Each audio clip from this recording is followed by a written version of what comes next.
আজকের যে তিথিটা, আজকের যে দিবসটা আমরা অতিবাহিত করেছি, এই তিথিটারও একই মূল্য।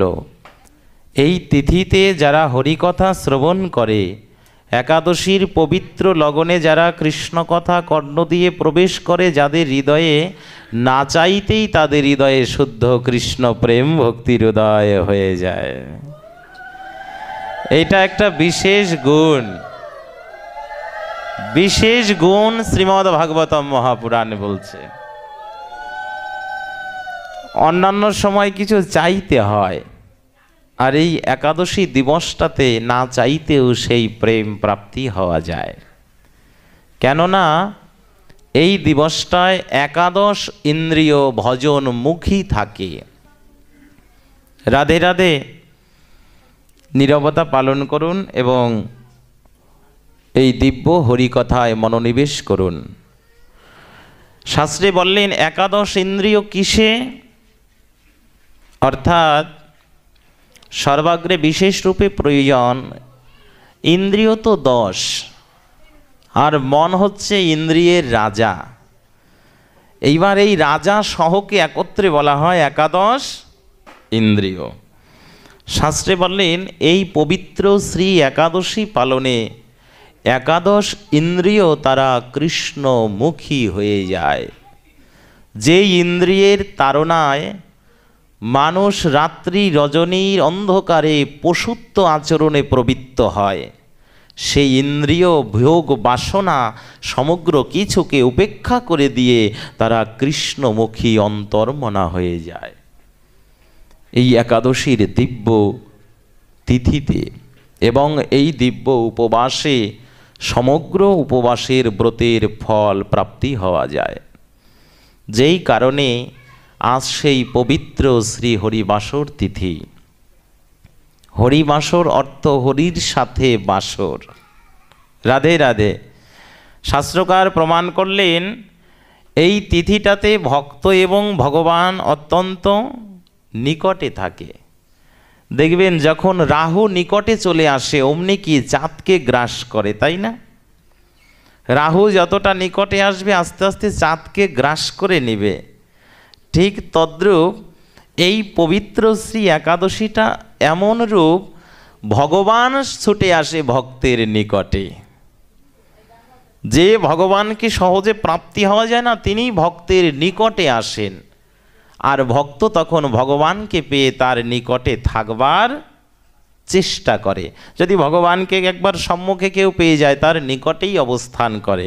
এই জন্য উপবাস শব্দের অর্থ নিকটে থাকা বা ভগবানের চরণ কমলে আশ্রয় নেওয়া। আজ সেই পবিত্র একাদশী তিথি। এই তিথি দিবসটা যখন প্রত্যেকটা মনুষ্য জীবের জীবনে আসবে, এই দিনটা আমাদের জন্য সব থেকে বড় গুরুত্বপূর্ণ। কেন গুরুত্বপূর্ণ? শাস্ত্রকার প্রমাণ করলেন আমাদের শুধু গৌড়ীয় বৈষ্ণব সম্প্রদায় নয়, এটা ব্রহ্ম রুদ্র শ্রী সনত সকল সম্প্রদায়ের জন্যই একাদশী প্রশস্ত।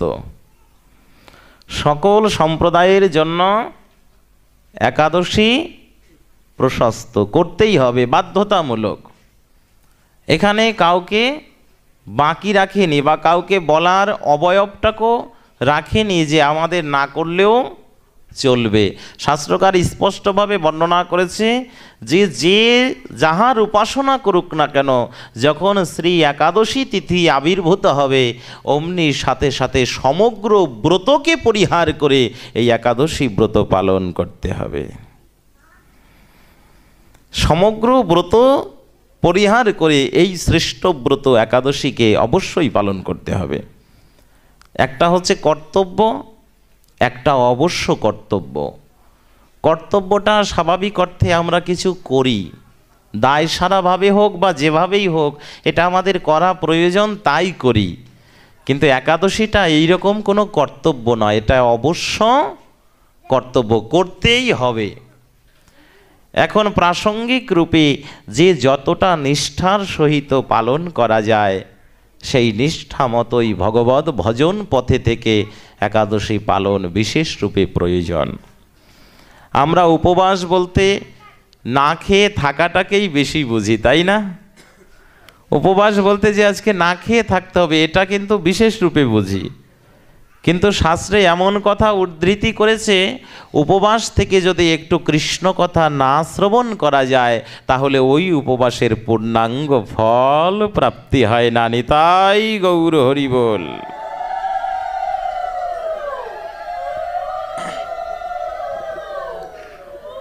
অর্থাৎ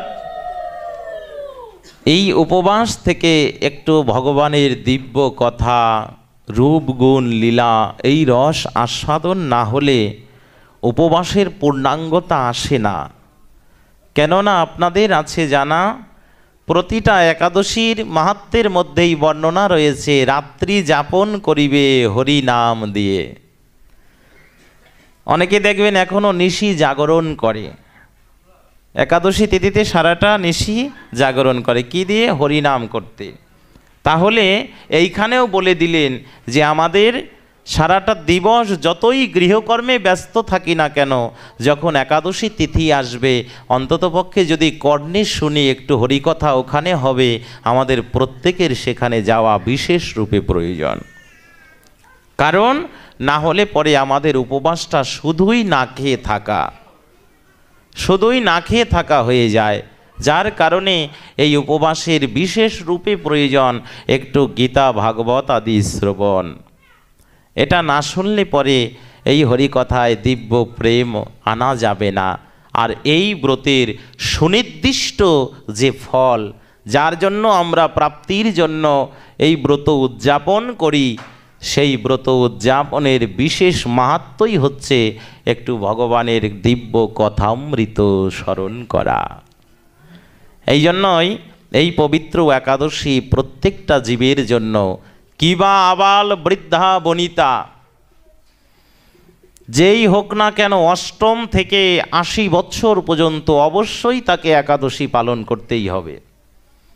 এরপরে যতদিন পর্যন্তই থাকবে জীবিত অবস্থাতে একাদশী পরিত্যাগ করা, এটা কোনো সদাচারী ব্যক্তি শুদ্ধ ভক্তের পক্ষে কখনোই সম্ভব না। কারণ এর বিশেষ প্রমাণ আমরা শাস্ত্র থেকেই কিছুটা জানতে পারব। আজ সেই দিব্য হরিকথার মধ্য ছলে, আজ যেহেতু পবিত্র তিথিটার মধ্যে আমরা উপবেশন করেছি, তাই আগে সর্বাগ্রে একটু একাদশী তত্ত্বটা না বললে পরে আজকের দিনটা একটু অপূর্ণ থেকে যায়। আজকের দিনটা আমাদের একটু স্মরণ করবার কথা। অনেকেই শুনেছি, অনেকে বারবার শুনি, কিন্তু তারপরেও শোনা উচিত। কারণ কি জানেন, অনেকে শুনেছি কিন্তু শোনার পরে করতে চাই না। এই শোনাটা হচ্ছে হাফ শোনা, পুরোপুরি শোনা হয়নি। বলছে যতটুকু শুনেছি তার মধ্যে যদি একটু পালন করা হয়, ওইটা হবে বিশেষ রূপে শ্রবণ, ওটা বিশেষভাবে শ্রবণ করেছি। এই জন্য আসুন আমাদের এই বৈষ্ণবীয় দিব্য শাস্ত্রাবলী থেকে আমরা হরিভক্তি বিলাস থেকে একটু স্মরণ করব যে এই একাদশী ব্রত পালন না করলে আমাদের কি হতে পারে। আমরা অনেক সময়, অনেক তার্কিক ব্যক্তি আছে জানো, আমাদের গুরুদেব বলে দেয় তাদের একাদশী লাগে না, এরকম অনেক ব্যক্তি আমরা পাই। কিন্তু এই রকম ধোঁকাবাজের ধোঁকায় পড়ে আমরা যেন আমাদের সমস্ত ভজন সম্পদটাকে নষ্ট করে না ফেলি। এই কারণে যে গুরুদেব বলবে একাদশী নাই, সে আদতেও শাস্ত্র দর্শনকারী সদ্গুরু নয়। কারণ কৃষ্ণ তত্ত্ববেত্তা যিনি, তিনি গুরু হয়। আর তিনি যদি কৃষ্ণ তত্ত্ব জ্ঞান থাকতো, শাস্ত্র সম্বন্ধীয় জ্ঞান থাকতো, তাহলে তিনি নিজেও একাদশী পালন করত এবং তার যত ভক্তবৃন্দ আছে সবাইকে একাদশী ব্রত পালনেকে উৎসাহিত করত। যেই কারণে আমাদের এই কথাগুলো বারবার শোনা উচিত। আর এই শ্রী একাদশী ব্রত অন্যান্য ব্রতকে সমর্পিত করে এক জায়গায় করলেও একটা একাদশী ব্রতের ফলের সমান হবে না, কদাচিৎ হবে না। এই কারণেই চৈতন্য মহাপ্রভুর বিশেষভাবে এটা করা ছিল। এই অনুশাসনটা ছিল বেশ করা, যে একাদশী ব্রত অবশ্যই পালন করতে হবে। আপনাদের আছে জানা, যিনি কলিযুগের সাক্ষাৎ ভগবান চৈতন্য মহাপ্রভু, তিনি পর্যন্ত তার মাতাকেও বাদ দেয় নাই, নিজের মাকে পর্যন্ত এই পবিত্র একাদশী ব্রত পালন করার কথা নির্দেশ দিয়েছে শাস্ত্রে। কি বলেছে? হেমা সচিমাতা, একাদশী দিবসে না করিবে রন্ধন, ইহাতে না করিবে কখনোই ভক্ষণ। ওই দিবসটা যখন আসবে, একাদশী ব্রতের দিনটা যখন আসবে, সচিমাকে পর্যন্ত নিষেধ করেছে, ওদিন রন্ধন কার্য হবে না এবং নিজে ভক্ষণ করা যাবে না। তাহলে এইবার ভাবুন তো, যদি ভগবান হয়ে তার মাতাকে বিশেষভাবে এটা জানিয়ে দেয় যে একাদশীতে অবশ্যই আমাদের উপবাস করা বিধেয়, তাহলে আমরা যে নরনারী আছি, আমরা যে মনুষ্য জীব আছি, আমাদের জন্য কি দুই রকম আইন হবে? আমাদের জন্য কি দুরকম হবে বাবা? রাধে রাধে। আমাদের জন্য ওই একই আইন। যেই কারণে গার্হস্থ, বানপ্রস্থ, সন্ন্যাস, গৃহস্থ জীব যারা আছে, প্রত্যেকের জন্য একাদশী পরম বিধেয়, করতেই হবে। এইবার আসুন, শাস্ত্র বর্ণনা করলেন ব্রহ্মঘাতী এবং সুরাপায়ী, চৌর্য প্রকৃতির ব্যক্তি, এই যে পাপগুলো বলছি, প্রতিটা কিন্তু পাপের একটা একটা করে নাম। যে ব্রহ্মঘাতী করছে, ব্রাহ্মণ হত্যা করছে, সেটা পাপ না? সুরাপান করছে, ওটা পাপ না? অপরের সম্পদকে আত্মসাৎ করে চুরি করে আনছে, ওটাও তো পাপ। বলছে এই যে পাপ, এগুলো ধর্মশাস্ত্রে এই পাপেরও কিছুটা প্রায়শ্চিত্তের বিধান আছে। রাধে রাধে। আমরা অনেক সময় করি না? অনেকে দেখবেন বিভিন্ন অন্যায় অপরাধ করেছে, পাপকর্ম করেছে, এই জন্য কী করি, হয়তোবা কোনো ব্রাহ্মণ ডেকে ওটার আবার পুনরায় প্রায়শ্চিত্ত করিয়ে নেয়, তাই না বাবা? শাস্ত্রে বলেন এই যে পাপের কথাগুলো বললাম, এগুলোকে প্রায়শ্চিত্ত করার বিধান ধর্মশাস্ত্রে দেওয়া আছে। কিন্তু যদি একাদশী ব্রত না করে, একাদশীতে যদি অন্ন ভোজন করে, তাহলে এর কোনো প্রায়শ্চিত্ত হবে না। এর কোনো প্রায়শ্চিত্তের কোনো বর্ণনা কোনো শাস্ত্রে নাই। তাহলে এটা কত বড় ঘোর অন্যায়।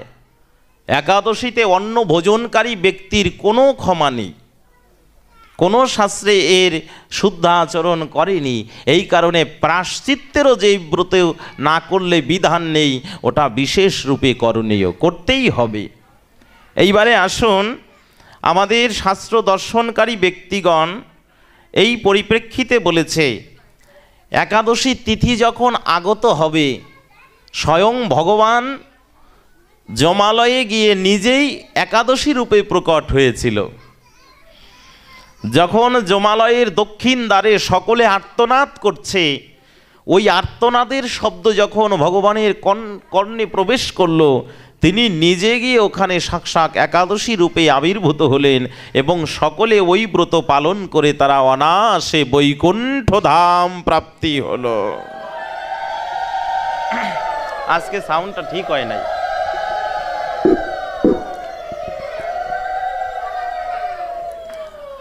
যেই কারণে এই অন্য কোনো ফল প্রাপ্তির জন্য একাদশী নয়। একাদশী করলে পরে বড় গাড়ি বাড়ি পাওয়া যাবে এমন ব্রত নয়। সনাতন ধর্মে অনেক বহুবিধ ব্রত আছে, যেগুলো করলে পরে ব্রতের কিছু ফল পাওয়া যায়। আর একাদশী ব্রতের ফল হচ্ছে অন্তিমে ভগবানের শ্রীচরণ কমলে আশ্রয় পাওয়া, সব থেকে বড় সম্পদ পাওয়া। ভাবুন তো, যেই ব্যক্তি নিজে কিছু সামান্য আশা করে, তাকে কখনো বড় কোনো জিনিস কেউ দেয় না।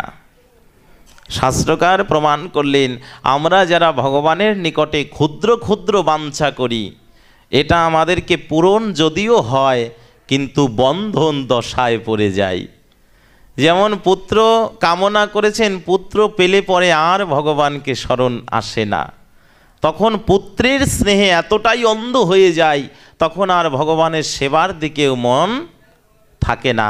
অর্থাৎ এই যে আমার একটা একটা করে বন্ধন আসতেছে, এই বন্ধনগুলো যতবার আসবে ততই আমরা ভগবানের চরণ থেকে বহু দূরে থাকব। এই কারণেই শাস্ত্র বর্ণনা করেছে, ওহে মনুষ্য জীব, যদি চাইতে হয় একটু হৃদয়টাকে বড় করো। এত সংকীর্ণ কেন, এত ছোট কেন মন? হৃদয়টাকে একটু বড় করো। বড়টা কি জানেন?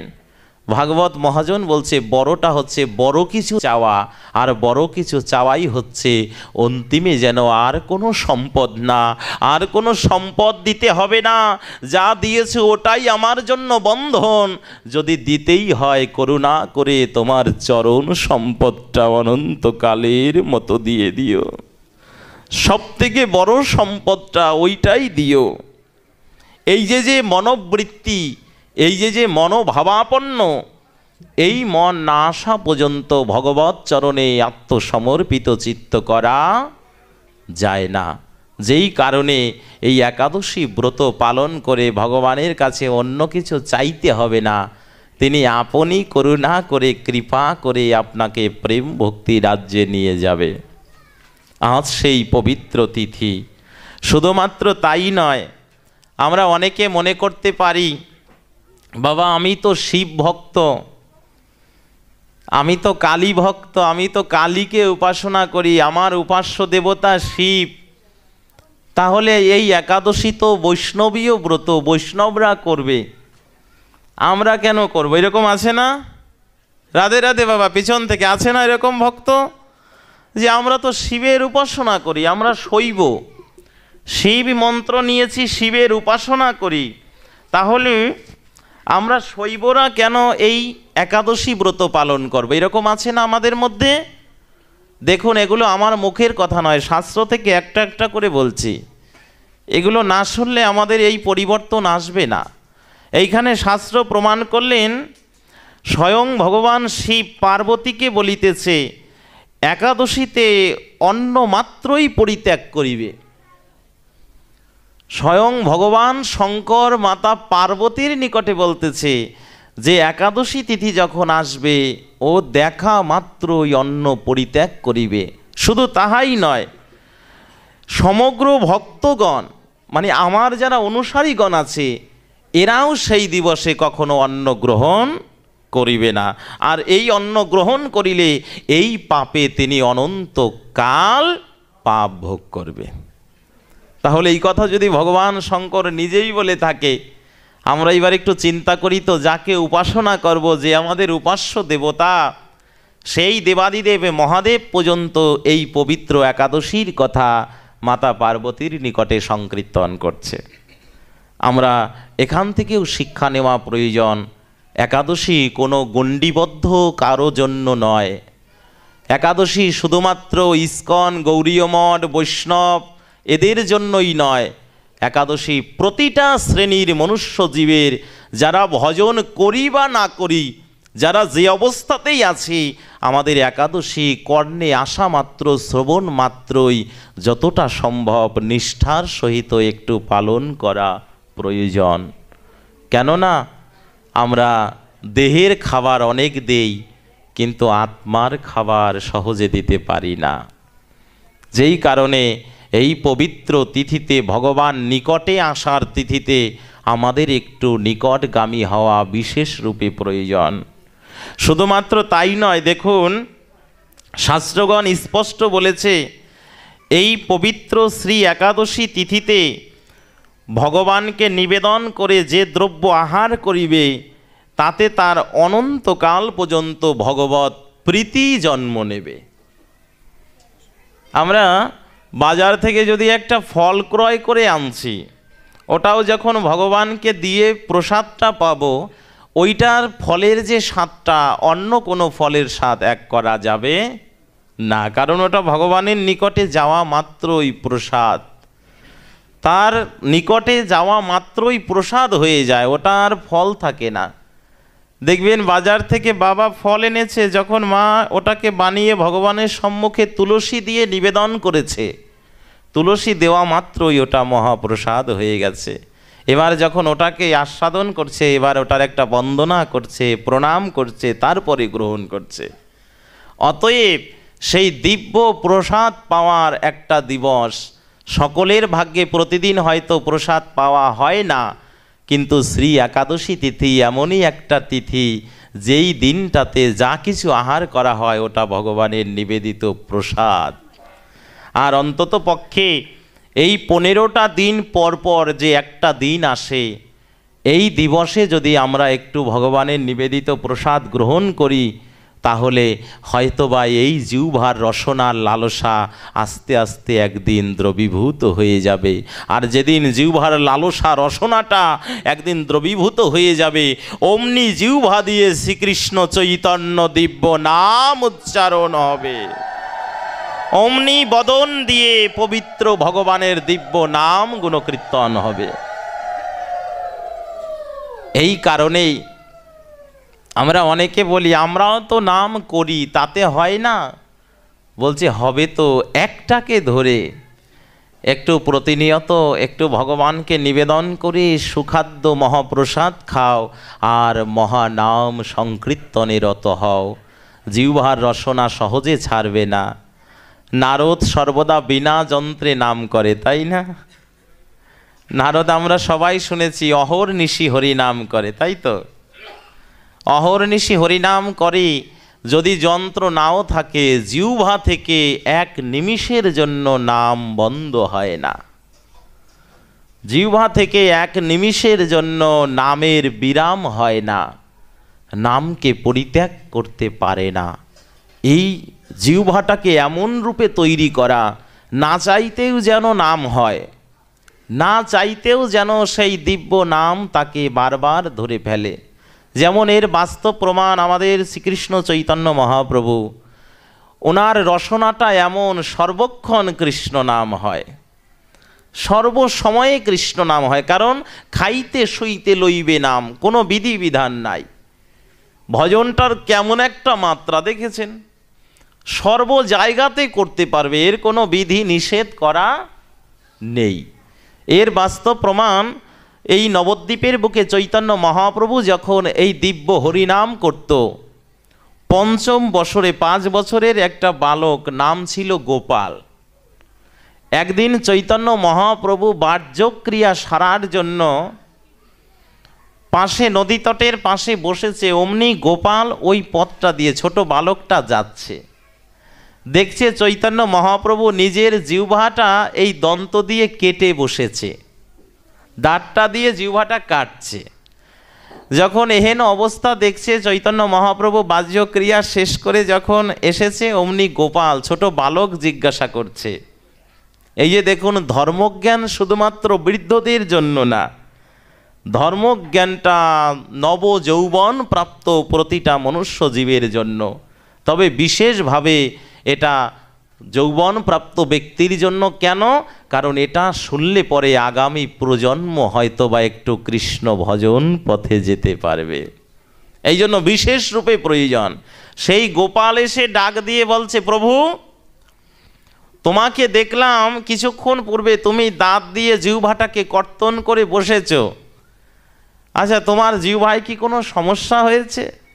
চৈতন্য মহাপ্রভু অমনি সরল বালককে সরল একটা উত্তর দিয়েছে, গোপাল আমি তো অশৌচ জায়গায় বসেছি, এই কারণে আমার রসনায় তো সবসময় কৃষ্ণ নাম হয়, যার কারণে ওই সময় ওই অপবিত্র অবস্থায় না করা হবে বিধায় আমি ওখানে জিহ্বাটাকে কর্তন করে রেখে দিয়েছি। বালক গোপাল দেখুন, 5 বছরের শিশুটা কি বলছে জানেন? ওটা শুনলে পরে আমাদের জীবন পরিবর্তন হওয়ার কথা। ডেকে বলছে, মহাপ্রভু, ওগো প্রভু, তুমি যে বলছো যে ওই অপবিত্র জায়গায় বসে যদি হরিনাম করি তাহলে ওটা আমার জন্য ভালো নয়। তুমি বলো তো, যদি কারো এমন পরিস্থিতিতে ওই বাহ্যক্রিয়া করতে করতেই যদি কারো দেহ থেকে প্রাণ চলে যায়, তাহলে তার কি হরিনাম করা হবে না?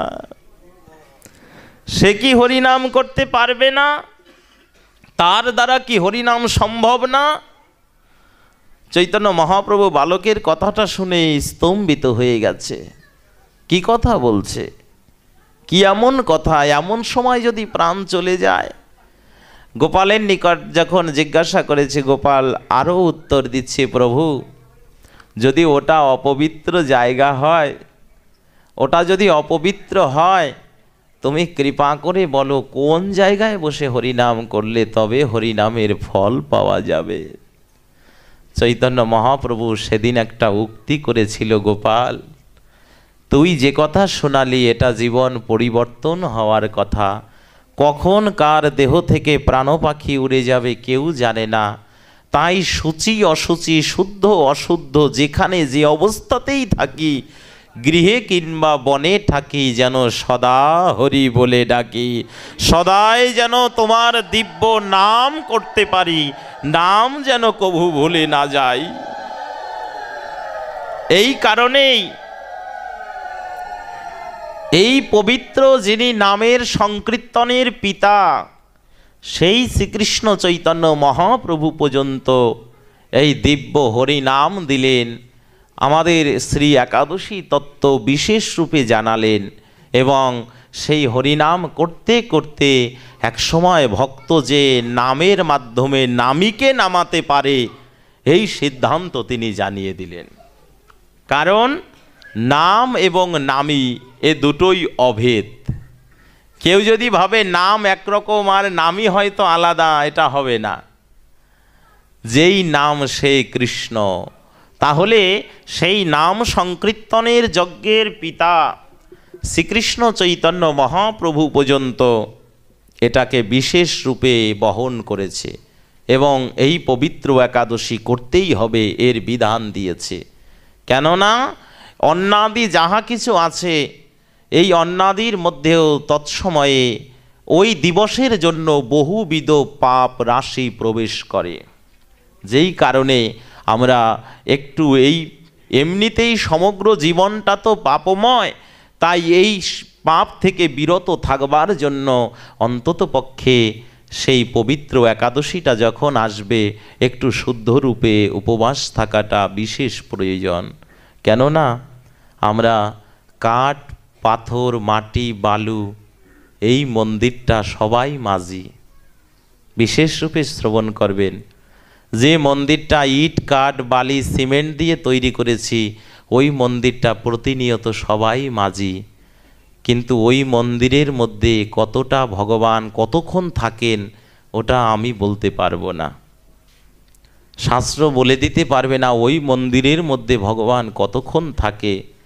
কিন্তু গীতার মধ্যে সাক্ষাৎ ভগবান নিজ মুখে বলেছে, আমি আমার ভক্তের হৃদয় মন্দিরে অনন্তকাল থাকি। আমি আমার ভক্তের হৃদয় মন্দিরের মধ্যে আমি সতত বিশ্রাম করি। ভক্তের হৃদয়খানায় একমাত্র আমার বাসযোগ্য অবস্থান। ভক্তের হৃদয় মন্দিরটাই হচ্ছে আমার মন্দির। তাহলে এটা যদি ভগবানের হৃদয় মন্দির হয়, আমাদের ওই মন্দির মার্জনের পাশাপাশি একটু হৃদয় মন্দিরটাও মার্জন করা দরকার। হৃদয়টা যাতে পুত পবিত্র হয়, এর জন্য আমাদের বাঞ্ছা করা দরকার। অনেকে চিন্তা করে, বাবা এতদিন তো করি নাই, এখন থেকে করলেই কি হবে? অন্ধকার থাকলে ওই অন্ধকার দূর করার জন্য যতদিন অন্ধকার ছিল ততদিনের আলো লাগবে না। এক নিমিষে একটা প্রদীপ জ্বালালে সমগ্র অন্ধকার দূর হয়ে যাবে। আপনি পূর্বে করেননি, কিন্তু এখন থেকে অদ্যাবধি হইতে যদি প্রতিজ্ঞাবদ্ধ হন, জীবনে আর যতগুলো দিন আছে একটা ব্রত, একটা একাদশী ব্রতকে আমি পরিহার করব না। ভগবান চাইলে করুণা করে কৃপা বলে এই পবিত্র একাদশী ব্রত পালনের কারণেও আপনাকে চাইলে শুভ গতি দিতে পারে, তার শ্রী চরণ কমলে নিতে পারে। এটা ভগবানের বিশেষ অধিকার আছে, যার কারণে প্রতিটা মনুষ্য জীবকে, প্রত্যেকটা জীবকে এই পবিত্র একাদশী ব্রত বিশেষ রূপে পালন করা বিধেয়। এরবার বিশেষ রূপে শ্রবণ করা উচিত। অনেক সময় আমরা এই একাদশী ব্রত যখন আসে, একাদশীর দিনটা যখন চলে আসে, ওই একাদশীর দিনে যদি কারো পিতৃ মাতৃ শ্রাদ্ধ পড়ে যায়, একটু ভালো করে শুনবেন কথাগুলো। ভাগবত হচ্ছে শিখার জন্য, ভাগবত হচ্ছে সংশোধন হওয়ার জন্য।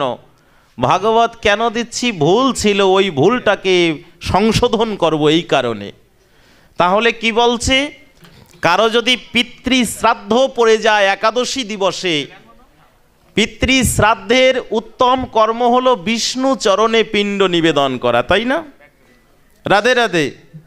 বিষ্ণু চরণে পিণ্ড দান করা। এইবার বিষ্ণু কি সাক্ষাৎ ভগবান না?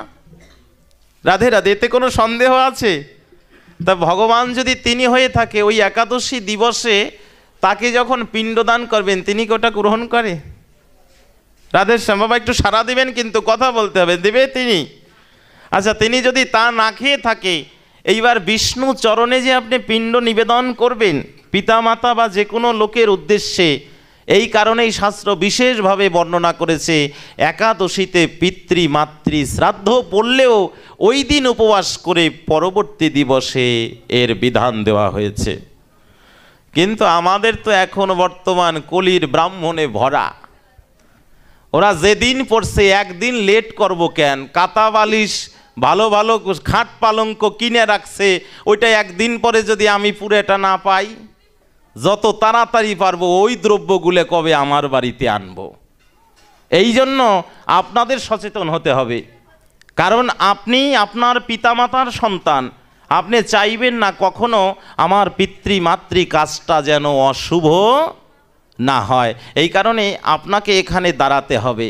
যে কারণে যদি পুত্র শুদ্ধ ভক্ত হয়, তিনি যদি ভগবানের চরণে আত্মসমর্পিত চিত্ত হয়, তাহলে তিনি ওই দিবসটাতেও তার আরও বিশেষ শুভ দিন আসলো। কারণ কার জীবনে এমন শুভ দিনটা আসে যে একাদশী দিবসে তার পিতামাতার একাদশ দিন পড়বে? যদি কারো ভাগ্যে পড়ে যায়, কেউ দুঃখ পাবেন না, কেউ ভাববেন না যে আমাদের এই কাজটা কি হবে কি না হবে, এই সংকোচ কেউ করবেন না। যেদিন একাদশী পড়বে ওদিন একাদশী পালন করে পরবর্তী পারণের দিবসে আপনি আপনার পিতামাতার কার্য করবেন। এটা ভগবান সবথেকে বেশি সন্তুষ্ট হবে এবং ভগবান কৃপা করে আপনার পিতৃ মাতৃ লোকের সমগ্র সুখ বিধান করবে। যেই কারণে এটা আমাদের সনাতন ধর্মের বিশেষ রূপে জানা প্রয়োজন। আর এই পবিত্র একাদশী তিথিতে আমরা অনেক সময়, অনেকেই আছি, আমরা অনেক বৈষ্ণবরা আছি, দিবসী করি, তাই না? দিবসীটা কিন্তু একাদশীতে ভোগ চলবে না। একাদশীতে কাউকে অন্ন আপনি খাওয়াতে পারবেন না। অন্ন সেবা সব থেকে উত্তম সেবা, কিন্তু একাদশী পড়ে গেছে, সেদিনই কিন্তু আপনি ভোগ দিয়ে অন্ন প্রসাদ কাউকে দিতে পারবেন না। ওদিন যদি শ্রী গুরুদেবেরও দিবসী পড়ে যায়, দিবসীটা পারণের দিন হবে, একদিন পরে হবে, কিন্তু একাদশীতে অন্ন কখনো দেওয়া যাবে না। এটা বিশেষ রূপে কঠোর বাক্য। এই কারণে প্রত্যেকটা মানুষকে সচেতন হওয়া দরকার। আজ তো আমরা শিক্ষা গ্রহণ করেছি, কিন্তু শাস্ত্র দর্শন আমাদের প্রত্যেকেরই করতে হবে। আপনারা আমার মুখের কথা শুনবেন কেন? শাস্ত্র যেটা বলেছে ওইটা শুনবেন। কারো তৈরি করা কথা শোনা যাবে না, কারো বানানো কথাগুলো শোনা যাবে না। যেটা আমাদের সনাতন শাস্ত্র বিশেষভাবে বলেছে, ওই কথাগুলো আমাদের বিশেষভাবে শ্রবণ করা দরকার। এবং অনেকের মধ্যে আরেকটু সংকোচ আছে। আজকে বেশ কয়েকজনেই বলেছে যে আমরা শ্যামা চাল বলতে একটা চাল বেরিয়েছে, শুনেছেন অনেকে নামটা? শ্যামা চাল না? এটা কি আদতেও কি একাদশীতে প্রশস্ত কি না? প্রথম বাক্যটা আসুন, প্রথম নামটাতেই ভুল করে দিয়েছে, বলেই দিয়েছে শ্যামা চাল। আচ্ছা, যেটা চাল হয় ওটা কি একাদশীতে লাগবে কি না বাবা, কি মনে হয় আপনাদের? হ্যাঁ, রাধে রাধে, পিছনে শোনা যায়। তাহলে দেখুন এইখানে স্পষ্টভাবে বলেছে শ্যামা চাল, মাসকলাই, মসুর, চাউল, কোদা, সর্পণ, জব, গম, তিল, কাউন এগুলো নিষেধ, এগুলো চলবে না। এই কারণে এই শ্যামা চাল নিয়ে যাদের সংকোচ আছে, শ্যামা চালটা একটু ছেড়ে দিতে হবে। যেটা চাল হয় ওটা কখনো একাদশীতে প্রশস্ত নয়। সব থেকে উত্তম আপনি যদি নির্জলা পালন করুন, না পারলে একটু ফলাহার করুন, না হয় একটু সবজি আদি পান, কিন্তু ওটাও একটু শুদ্ধ মতো, হয়তোবা সূর্যমুখী তেল বা বাদাম তৈল, হয়তোবা ঘৃত দিয়ে, ওটা স্বাভাবিকভাবে তৈরি করা সবজি হলে হবে না। ওদিন শুধু রসনা আর স্বাদের জন্য না হলে আর একটা দিন তো অন্তত পক্ষে যতটুকু পারা যায়, যতটুকু সাবধানতা অবলম্বন করা যায়। আর এই ব্রতটা যখন আসবে দেখবেন সনাতন শাস্ত্রে প্রতিটা ব্রতের একটা সংযম আছে, তাই না? সংযম মানে কি? শাস্ত্রে বলেছে সংযম শব্দের অর্থ, সশব্দের অর্থ নিজ। আর এই সংযম শব্দের অর্থ নিজেকে নিয়ন্ত্রণ করা। মানে আমার যে ইন্দ্রিয়গুলো বহু কিছু চাইছে, লোভ লালসার প্রতি যতটা লালায়িত, এটা থেকে একটু বিরত এনে একটু ভগবানের চরণে আত্মসমর্পিত চিত্ত করা। যেই কারণে এই সংযমবিহীন মনুষ্য জীবন পশুর মতো বয়ে যায়। যে কারণে এই পবিত্র একাদশী তিথি যখন আগত হবে, আমাদের একটু বিশেষভাবে এই পবিত্র দিব্য ব্রতগুলো, আচার আচরণগুলো আমাদের বিশেষভাবে পালন করা প্রয়োজন। শুধুমাত্র স্বরগোস্বামীগণ নয়, কলিযুগের সাক্ষাৎ চৈতন্য মহাপ্রভু আপনভাবে বালক অবস্থা থেকে তার সমগ্র জীবনাচরণ ব্যাপী তার আদি মধ্য অন্ত লীলার যতগুলো দিবস ছিল, প্রতিটা একাদশীতে তিনি সর্বদা অনাহারী থেকে আপনি আচরিয়া অনন্ত কোটি জীবকে শিক্ষা দিয়েছে। তাই আমরা মুখে বলবো চৈতন্যের দাস, কাজের বেলা চৈতন্যের বাণী মানব না, তা হবে না, তা হবে না। মুখেও চৈতন্যের দাস বলবো, চৈতন্য মহাপ্রভু যে আদেশ নির্দেশ দিয়েছে ওটাও পালন করব। এই কারণে তার বিশেষ এই একাদশী ব্রতের কথা বারবার তিনি অনুসরণ করেছে। এইবার আসুন আমাদের সেই পরম প্রেমময় ভাগবত রসামৃত সেই শাস্ত্র, যেখানে আমরা একটা শ্লোক উচ্চারণ করেছিলাম, কলৌ স্বভাবজাত। এই কলিযুগের একটা স্বভাবজাত আছে। যেমন কিছু মানুষ আছে আমরা আমাদের স্বভাব ধর্মটা সহজে পাল্টাতে পারি না, স্বভাব ধর্ম একটা রয়ে যায়। কলিযুগের একটা স্বভাব ধর্ম আছে, সেই স্বভাব ধর্মটা হচ্ছে সর্বক্ষণ একটু কৃষ্ণ নাম করা, এটা স্বভাবের মধ্যে আনতে হবে। যেমন নিত্য নৈমিত্তিক কাজগুলো একটা কাজ না, ওটা করতেই হবে। যে ডিউটিতে করে সে যেমন তার স্কুল কলেজে বা তার নিজস্ব অফিসে না গেলে পরে বেতন পাবে না, ঠিক তদ্রূপ এই কলিযুগের একটা সহজাত কর্ম হচ্ছে আমরা যদি হরিনাম না করি তাহলে কলিযুগের এই কলি থেকে উদ্ধার করার মতো আর অন্য কেউ নেই। কারণ এতবার যে যুগ আসছিল, প্রত্যেকটা যুগে ভগবান কিন্তু বিশেষভাবে তিনি পাপীকে খুব অকাতরে বিনাশ করেছে, পাপীকে খুব মেরেছে। দেখবেন সত্যযুগে যখন সাক্ষাৎ ভগবান আদি পুরুষোত্তম রূপে শ্রীহরি ভগবান নারায়ণ বিষ্ণু যেটাই বলি না কেন, যখন শঙ্খ চক্র গদা পদ্ম রূপে তিনি আবির্ভূত হয়েছেন, সেই ভগবানের সাথেও দেখুন ভগবানের যারা বিরোধিতা করে, এটার একটা মজার লজিক আছে। ভগবান যতবার জন্মগ্রহণ করেছে, তারা যার বিরোধিতা করেছে তাদের নামের সাথে ভগবানের প্রথম নামের অক্ষর মিল আছে। ভগবান হরি যখন আবির্ভূত হলেন শঙ্খচক্র গদা পদ্মধারী শ্রীহরি সত্যযুগে, অমনি তার বিরোধিতা করার জন্য হিরণ্যাক্ষ হিরণ্যকশিপুকে পাঠালে। তারাও কিন্তু তার বিরোধিতা করেছে, তাদেরও বিনাশ হয়েছে। এইবারে সেই ভগবান যখন ত্রেতাযুগ আসলো, ওই ত্রেতা যুগে সাক্ষাৎ সেই আদি পুরুষোত্তম ভগবান এইবার রঘুকুল তিলক মর্যাদা পুরুষোত্তম রামচন্দ্র হলেন। এইবার যখন রামচন্দ্র হলেন, ওই রামচন্দ্রের রাম নামের সাথে মিল করে এইবার রাবণকে আবার পাঠিয়ে দিল। মিল আছে কি না?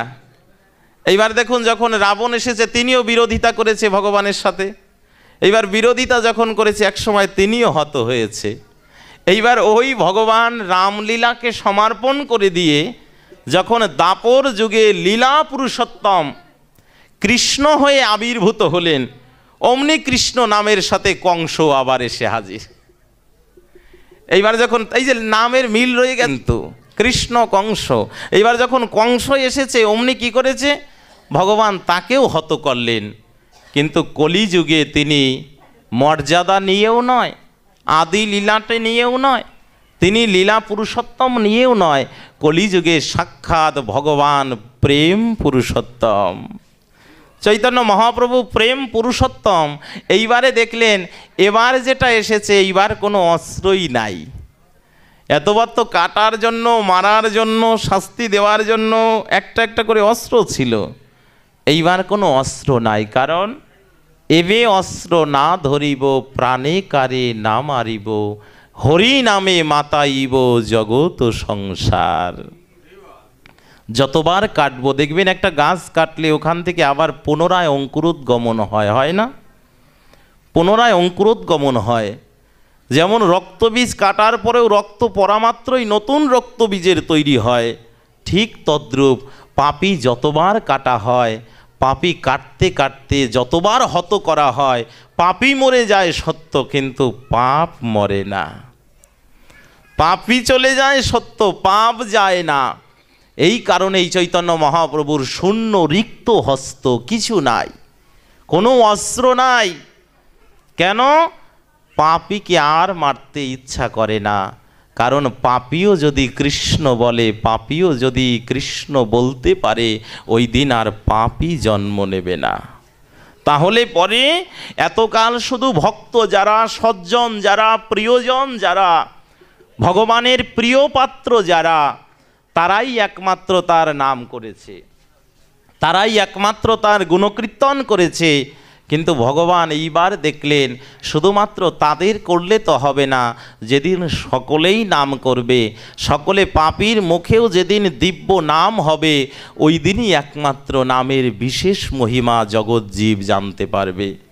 কারণ যে কোনোদিন করে নাই, দেখবেন যে ব্যক্তিটা কোনোদিন ভাগবতে আসে নাই, উনি যেদিন আসে সকলে একটু তার দিকে একটু অন্যরকমভাবেই তাকায়, যে তো সহজে আসে না। তাহলে এইবার ভাবুন, যে কোনোদিন কৃষ্ণ নাম করে না, তার বদলেও যেদিন কৃষ্ণ নাম হবে, ওই দিন নামের মহিমা আপনি নিজেই অনুভব করবেন। কারণ যে কখনো করে না, তাকে করতে দেখলে আরেকজন অনুপ্রাণিত হয়।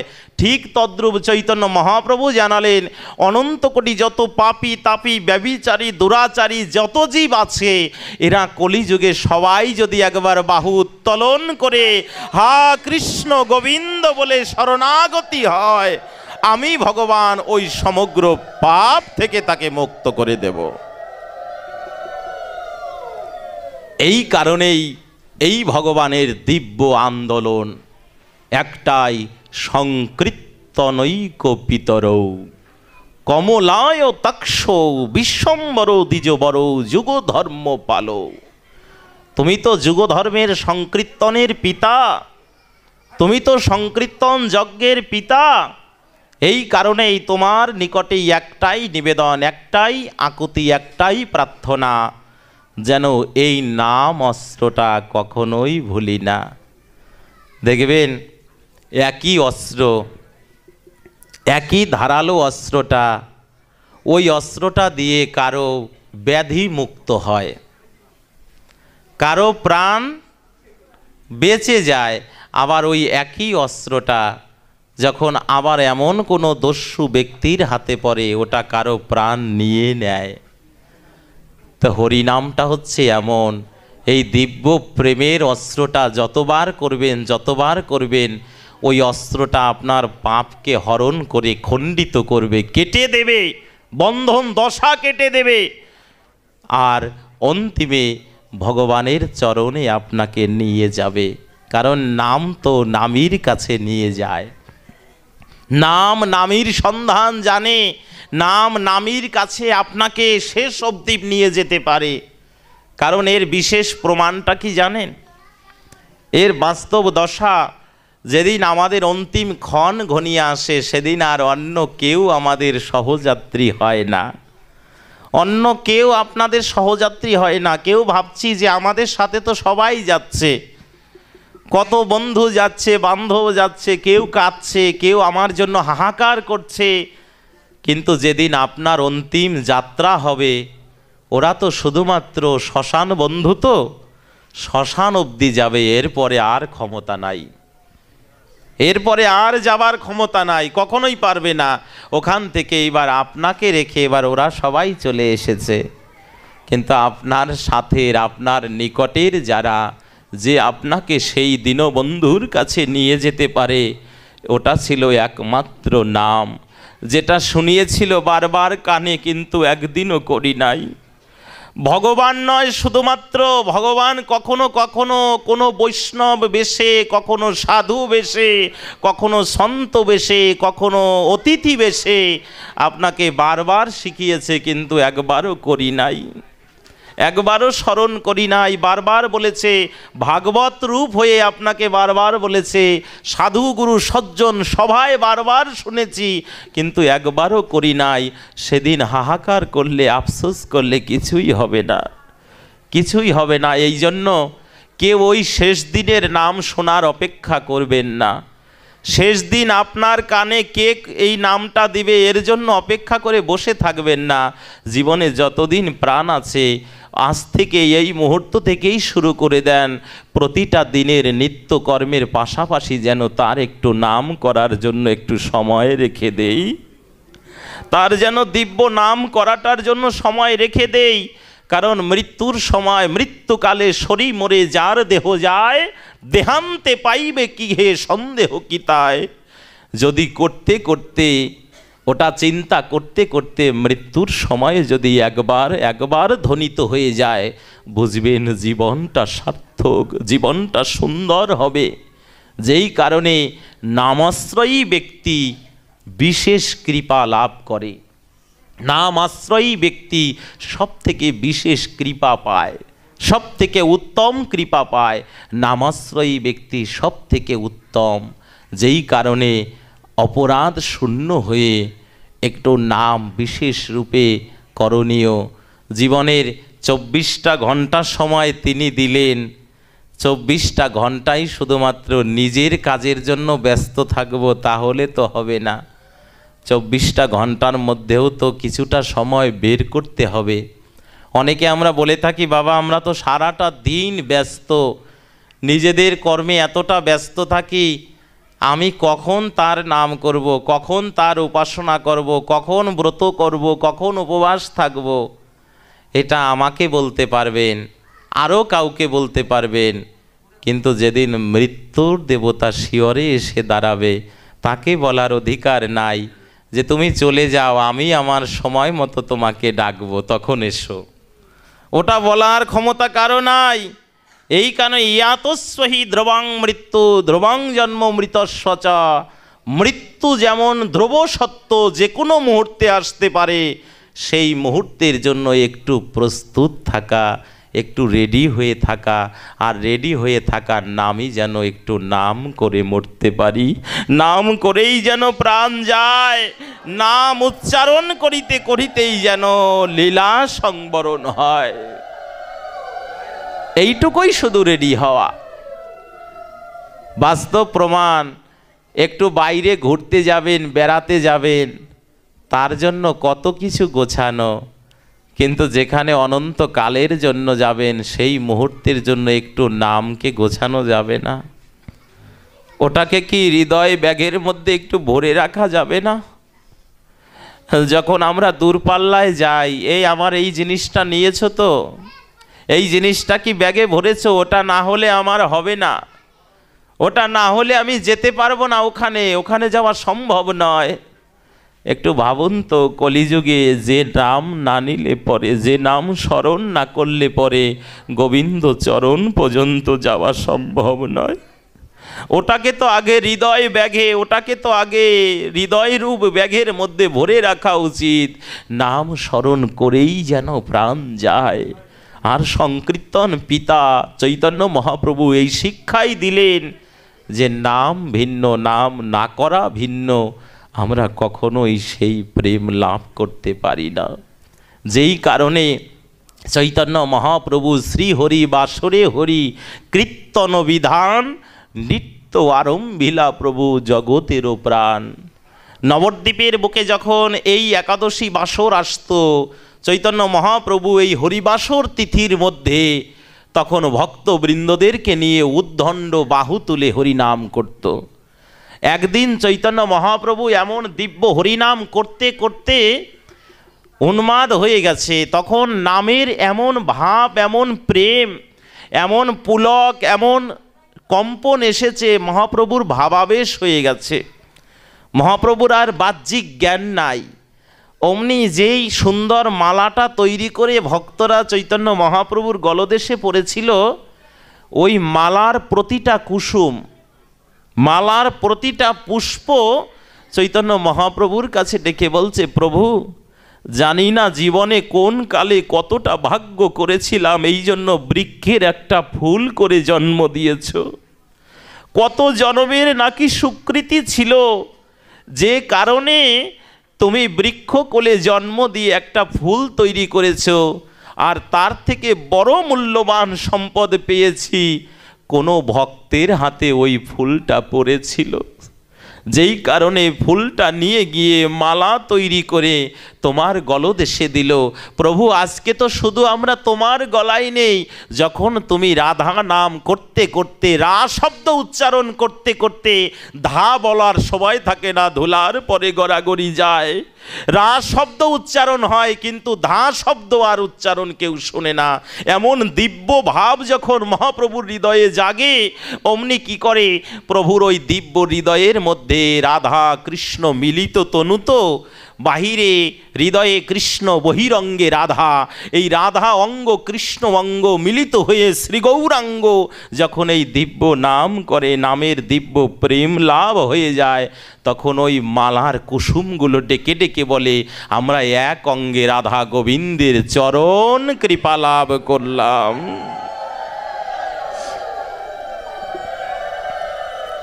আমরা একের মধ্যে দুইয়ের কৃপা প্রাপ্তি হলাম। আজকে কি করেছে, যখন ভক্তগণ নবদ্বীপের কুসুমগুলো দিকে সুন্দর মালাটা তৈরি করে চৈতন্য মহাপ্রভুর কণ্ঠে দিয়েছে, অমনি মালার কুসুম ভাবছে, প্রভু তোমার হৃদয়েই তো সাক্ষাৎ করুণাময়ী রাধা ঠাকুরানী। এই জন্য তার সেই দুর্লভ চরণ, তার সেই দুর্লভ কৃপাটাও পেলাম। কিন্তু প্রভু আমাদের বহুদিনের বাসনা, তোমার গলদেশে থেকে যতটা আনন্দ হয়, এর থেকে সব থেকে বেশি আনন্দ পেতাম যদি তোমার চরণ তলে লুটিয়ে পড়তে পারতাম। পুষ্পগুলো ডেকে ডেকে বলছে, গোবিন্দ, হে চৈতন্য মহাপ্রভু, তুমি যে এই একাদশী দিবসে হরিবাসরের মধ্যে হরিনামে নৃত্য করতেছ, আনন্দ করতেছ, দু বাহু তুলে উদ্দণ্ড নৃত্য করো, তোমার ওই নৃত্যে শ্রবণ করিতে করিতে আমার জীবন ধন্য। কিন্তু আমরা যদি তোমার গলায় না থেকে আজকে এই পবিত্র দিনে তোমার চরণের তলে পড়তে পারতাম, তাহলে জীবনটা আরও ধন্য হতো। আজকে তোমার গলায় না গিয়ে যদি তোমার চরণে যেতে পারতাম, এর থেকে বড় ধন্য আমাদের আর জীবনে নাই। এই কথা যখন পুষ্পগুলো প্রতিটা জীবন দিয়ে অনুভব করছে, চৈতন্য মহাপ্রভুর আরও প্রেম জেগেছে। কারণ মহাপ্রভু তো কৃপার ঠাকুর। যখন দিব্য প্রেম জেগেছে, মহাপ্রভু উদ্দণ্ড নৃত্য করছে। নৃত্য করিতে করিতে প্রভুর মালাগুলো, ফুলগুলো ছিঁড়ে গিয়ে চৈতন্য মহাপ্রভুর চরণ ধুলার পরে লুটিয়ে গেছে।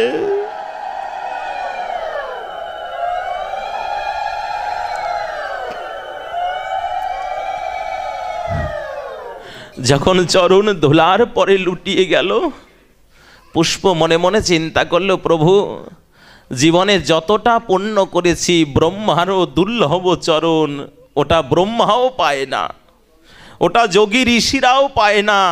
আর তুমি কৃপা করে করুণা করে, এত বড় প্রেমের ঠাকুর, তুমি কৃপা করে করুণা করে তুমি তোমার সেই দুর্লভ চরণে, চরণ ধুলাতে আমাদের ঠাঁই দিলে। অমনি চরণে পড়ে পুষ্প বড় আনন্দ পাচ্ছে। এই দিক থেকে চৈতন্য মহাপ্রভুর মস্তকের উপরে সুন্দর একটা বেরি দিয়েছিল। গদাধর পণ্ডিত মহাপ্রভুকে বিশেষ ভালোবাসত, তো তা অনেকটা সখ্য প্রেমের ভালোবাসা, করুণাময়ী রাধা ঠাকুরানীর সেই ভাবের ভালোবাসা। তো চৈতন্য মহাপ্রভুকে রাজেশ্বর করার জন্য কখনো কখনো মস্তকের উপরে ওই পুষ্প দিয়ে সুন্দর করে সুসজ্জিত চূড়া দেওয়া হতো। তখন মহাপ্রভুর ওই দিব্য চাচর কেশে যখন চূড়াটা পড়েছে, ওই চূড়ার পুষ্পগুলো চিন্তা করছে, প্রভু মালায় যে পুষ্প ছিল ওটা তো তোমার চরণে গেল, কিন্তু আমরা চরণ পাবো কবে? আমাদের ভাগ্যে তো হলো না। মালায় যেগুলো ছিল ওদের জীবন তো কত ধন্য, একে তো তোমার বক্ষ আলিঙ্গন করার সুযোগ পেল, অন্তিমে তোমার চরণ কৃপা লাভ করলো। কিন্তু আমাদের গতিটা কি হবে? যখন এই কথা বলছে, দেখুন কত বড় দিব্য লীলা মহাজন লিখেছে, ডেকে বলছে এটা আমাকে বললে হবে না, এটা তোমার আপন সঙ্গী যে তার কাছে বলতে হবে। এইবার চূড়া ডেকে বলছে, আমার সঙ্গীটা কে আছে প্রভু? তুমি নূপুরকে চরণে স্থান দিয়েছো, সোনার নূপুর পায় রুনু ঝুনু বেজে যায়। আমরা প্রভাতকালীন কীর্তন করি না, গৌরাঙ্গ মহাপ্রভু গোরাচাঁদের সোনার নূপুর পায়ে রুনু ঝুনু বাজছে।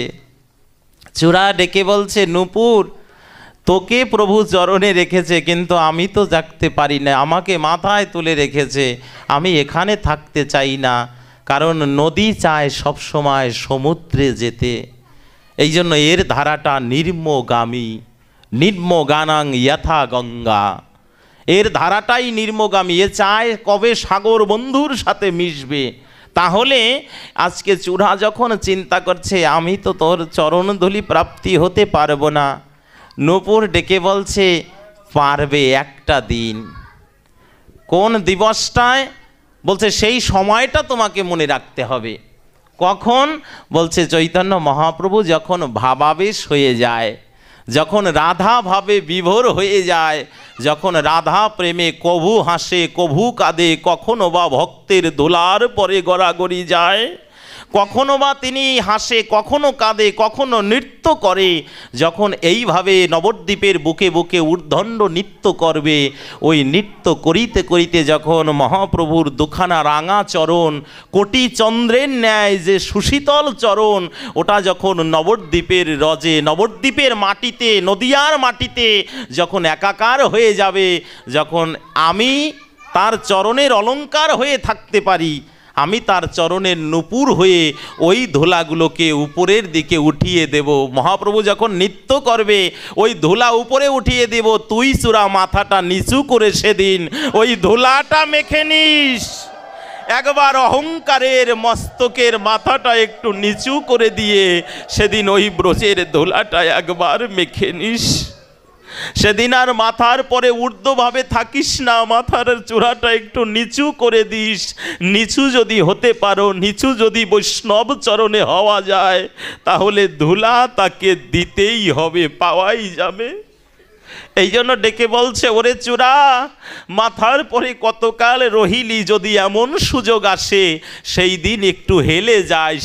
আর যদি একবার হেলতে পারিস, একবার যদি অহংকারের মাথাটা নত হয়ে যায় সাধুগুরু বৈষ্ণবের চরণে, ভক্তের চরণে, ভগবানের চরণে, তাহলে ভগবান করুণা করে তাকে ব্রজ ধুলা দেবেই দেবে। সব থেকে বড় পাওয়া এই চৈতন্য মহাপ্রভুর দিব্য ভাবাবেশে এই পুষ্প পর্যন্ত প্রভুর চরণ প্রাপ্তি করেছিল।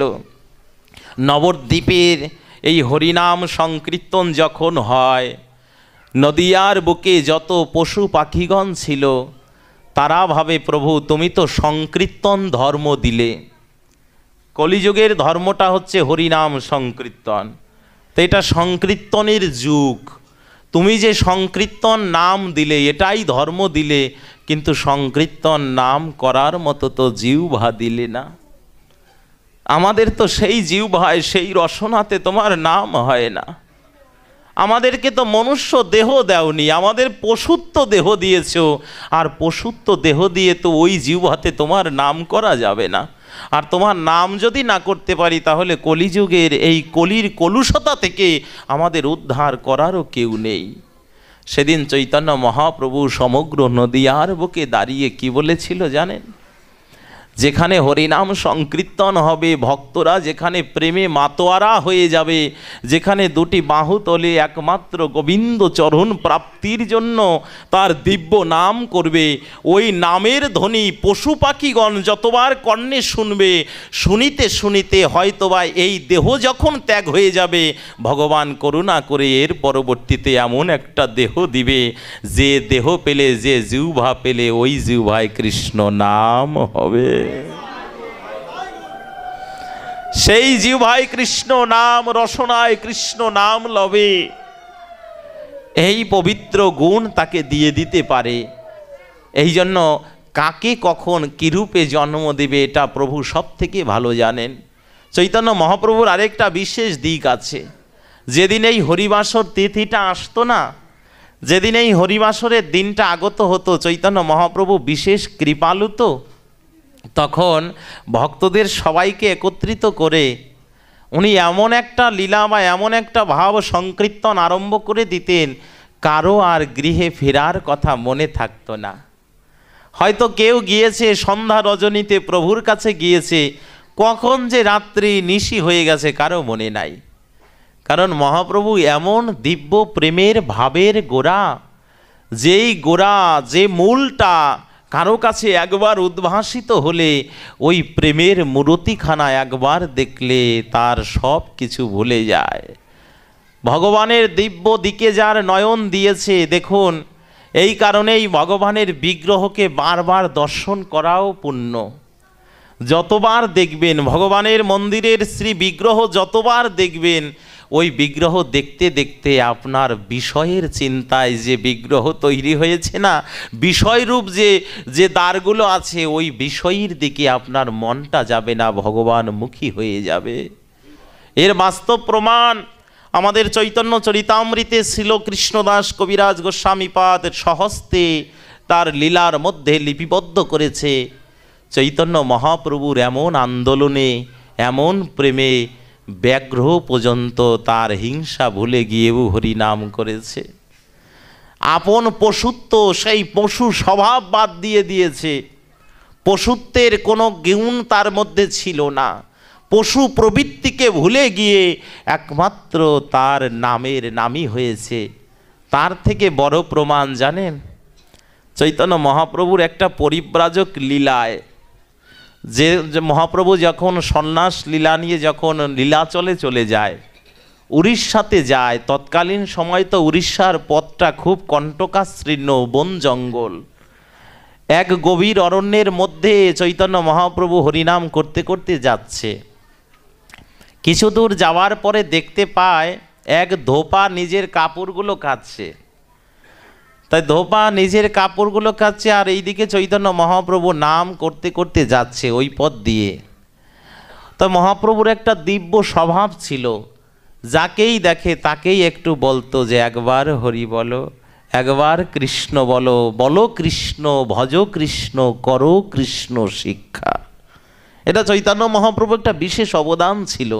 দেখলে পরেই একটু কৃষ্ণ বলতে বলতো। কারণ কি জানেন, আমরা শুধু বলেই গেলাম, যাহার বদন দেখা মাত্র আইসে কৃষ্ণ নাম, জানিয়া রাখিও তিনি বৈষ্ণব প্রধান। এই শব্দটা শুধু বলা হলো, কিন্তু কতবার কতজনের সাথে দেখা হলো একটু বদন দিয়ে, হা কৃষ্ণ, হা নিতাই, হা গৌর, হা প্রেমনাথ, হে প্রাণনাথ, জয় রাধে। এই শব্দামৃতগুলো, এই শব্দ ব্রহ্মগুলো, এগুলো আমাদের হৃদয়ে আসলো না। এই কারণে যে বদন দেখলে কৃষ্ণ নাম আসে, ওই বদনের দিকে বারবার চাওয়া যায়।